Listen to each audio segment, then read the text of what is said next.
सच यही है कि इस चुनाव में मुद्दों ने नमस्कार कर लिया, बल्कि एक तरीके से मुद्दों से नमस्कार कर लिया गया।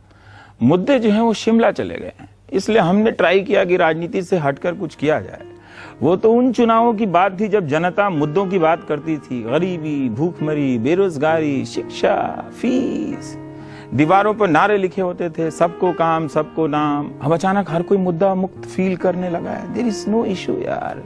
आंधी आती है, शेर आता है, मगर मुद्दा नहीं आता है। इतनी राजनीति हो गई है कि राजनीति से हटकर कुछ करने का मन नहीं कर रहा है। किसी को राजनीति नहीं चाहिए। बीमा का पैसा नहीं मिल रहा, नहीं चाहिए, फॉरगेट इट। अनाज का दाम नहीं मिल रहा है, नहीं चाहिए यार। फीस महंगी है, दे देंगे, स्कूल वाले और मांगेंगे तो और दे देंगे यार, इसमें क्या प्रॉब्लम है। पर राजनीति नहीं चाहिए, नौकरी नहीं चाहिए, हम बेरोजगार रह लेंगे। लेकिन आप हमें मुद्दा ना दें। वोटर के लिए मुद्दे से बड़ा देश होता है, मुद्दा देश से छोटा होता है। हम छोटी चीजों की बात नहीं करेंगे। हम छोटी चीजों की बात कर इस चुनाव को शर्मिंदा नहीं करेंगे, बड़ी बड़ी बातें करेंगे। इसलिए थोड़ा राजनीति से हटकर कुछ बातें हों।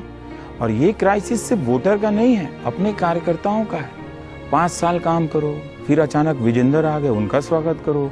फिर उधर से गौतम गंभीर आ गए 4 ट्वीट करने के बाद, उनका स्वागत करो। पिछली बार जिनसे हारे थे, इस बार उनका स्वागत करो। तो कार्यकर्ता भी राजनीति से उब गया है।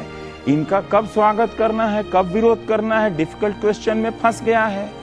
इसलिए राजनीति से हटकर कुछ किया जाए, गैर राजनीतिक प्राइम टाइम देखा जाए।